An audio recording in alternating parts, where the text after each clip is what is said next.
Jadi apabila kamu melihat pembinasa keji berdiri di tempat kudus, menurut firman yang disampaikan oleh Nabi Daniel, para pembaca hendaklah memperhatikannya. Maka orang-orang yang di Yudea haruslah melarikan diri ke pegunungan. Orang yang sedang di peranginan di atas rumah, janganlah ia turun untuk mengambil barang-barang dari rumahnya. Dan orang yang sedang di ladang, janganlah ia kembali untuk mengambil pakaiannya. Celakalah ibu-ibu yang sedang hamil atau yang menyusukan bayi pada masa itu.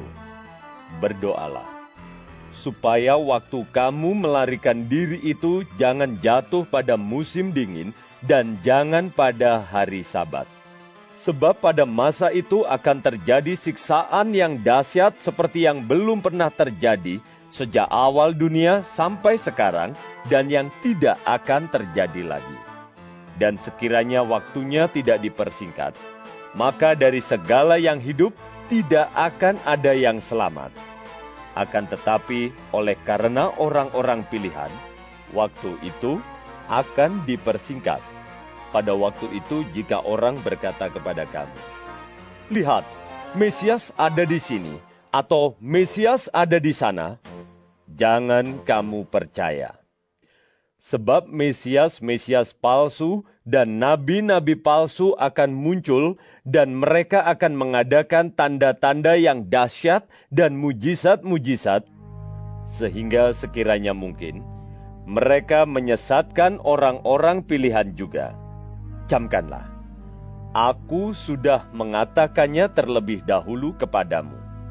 Jadi, apabila orang berkata kepadamu, "Lihat, ia ada di padang gurun," janganlah kamu pergi ke situ. Atau, "Lihat, ia ada di dalam bilik," janganlah kamu percaya. Sebab sama seperti kilat memancar dari sebelah timur dan melontarkan cahayanya sampai ke barat, demikian pula lah kelak kedatangan Anak Manusia. Di mana ada bangkai, di situ burung nasar berkerumun. Segera. Shalom Bapak Ibu Saudara. Renungan kita hari ini berdasarkan dari renungan YKAI, Yayasan Kristen Aletheia Indonesia. Saudara, Bait Allah di zaman Yesus adalah bangunan yang kokoh dan megah. Tak seorang pun bermimpi bahwa bangunan itu tinggal puing-puing saja. Dan hari ini, apabila kita pergi ke Israel, maka bangunan itu tinggal 60 meter yang disebut sebagai tembok ratapan. Apa yang Yesus katakan ini benar-benar terjadi. Di tahun 70 Masehi, Yerusalem diserbu dan dihancurkan dengan cara sangat bengis dan kejam oleh pasukan Roma.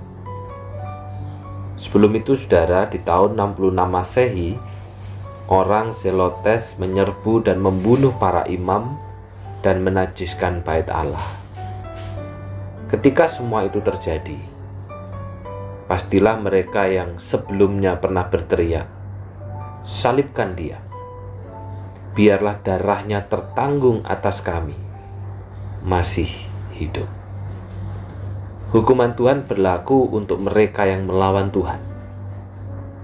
Dan saat itu, saudara, itulah pertanda untuk umat Kristen melarikan diri dari Yerusalem.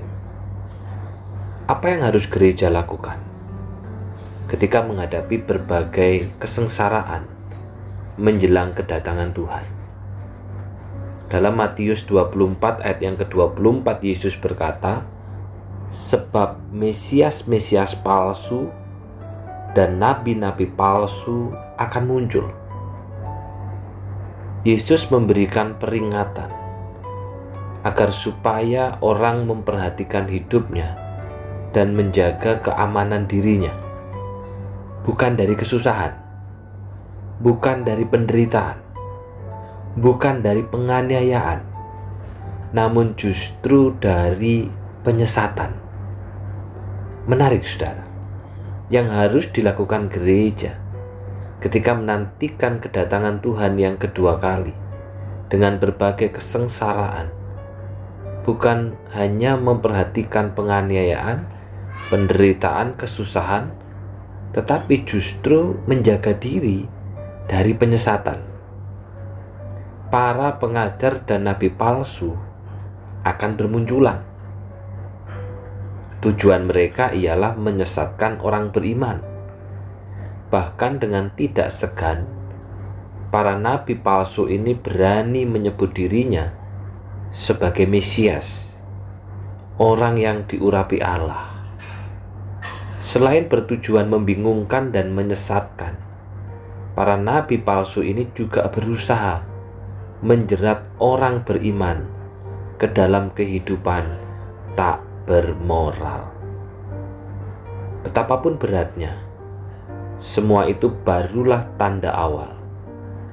Yesus Kristus ingin kita waspada, karena masa-masa kesengsaraan itu begitu berat. Maka tiap-tiap orang diharapkan memiliki prinsip untuk hidup seturut dengan firman Tuhan. Bila tidak demikian, saudara, akan terjadi banyak penyesatan dan kita akan disesatkan. Iman yang sejati sesungguhnya tidak pernah tergantung kepada fondasi yang dibangun atas pengalaman mukjizat. Iman yang sejati akan bertahan walaupun sudah tidak ada lagi mukjizat. Maka pertanyaannya, saudara, siapakah yang akan bertahan? Siapakah yang akan merenang di tengah-tengah segala kesulitan dan kesengsaraan itu? Maka di dalam ayat yang ke-31 firman Tuhan berkata, dan mereka akan mengumpulkan orang-orang pilihannya dari keempat penjuru bumi. Saudara, orang yang dikatakan menang itu adalah orang-orang pilihan Tuhan.